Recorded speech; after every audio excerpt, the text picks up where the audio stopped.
giving churches a chance to survey extensive damage left after this hurricane. Correspondent Wyatt Goolsby, a Houston native, is going to join us from Spring, Texas, just north of Houston, where the flooding filled an entire church, leaving a parish community without a home. Wyatt, tell us what's happening. Good evening.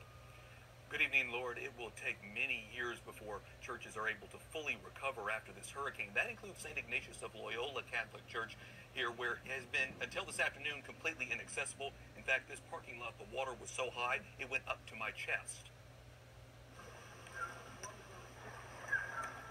A parish church reachable only by boat. Oh, there it is. Wow. Look at this. This water, it's all pouring out. Just trying to open the back door of St. Ignatius of Loyola Catholic Church proved to be a challenge. Dirty, smelly bayou water fills this church, from the offices to the music room, even the sanctuary itself. This for me is my first true disaster to deal with after living in Houston over 60 years.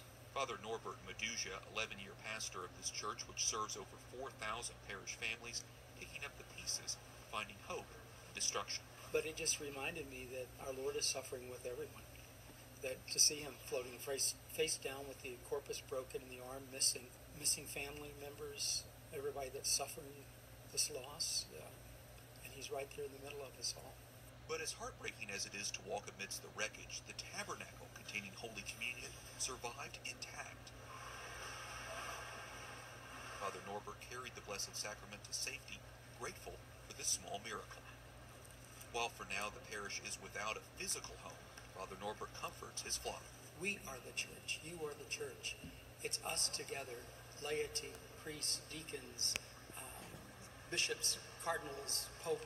It's all of us together.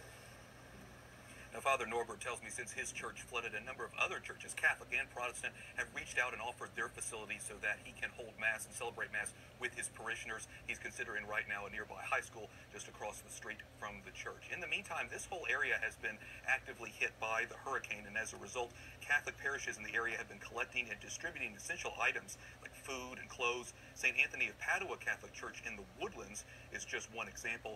Many of the parishioners there and around this area, kids and adults, have been volunteering their time and efforts. Lauren? Wyatt, I understand for your help tonight. Jason Calvi is here. He tells us how bishops are encouraging parishioners around the country to join together to help hurricane victims. Good evening, Jason. Good evening, Lauren. America's largest Catholic church behind me is just one of the places taking up a special collection this Sunday. D.C.'s National Shrine of the Immaculate Conception and parishes across the country will be helping hurricane victims rebuild their lives. There are many, many people right now who are suffering here in Houston, and they need help, and they need donations. Joe McLean speaks out for his neighbors in need. We have a Catholic homeschooling family in our group.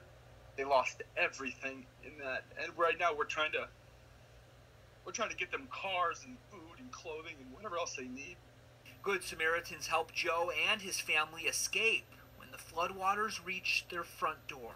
The people who saved my family, they were from Tennessee.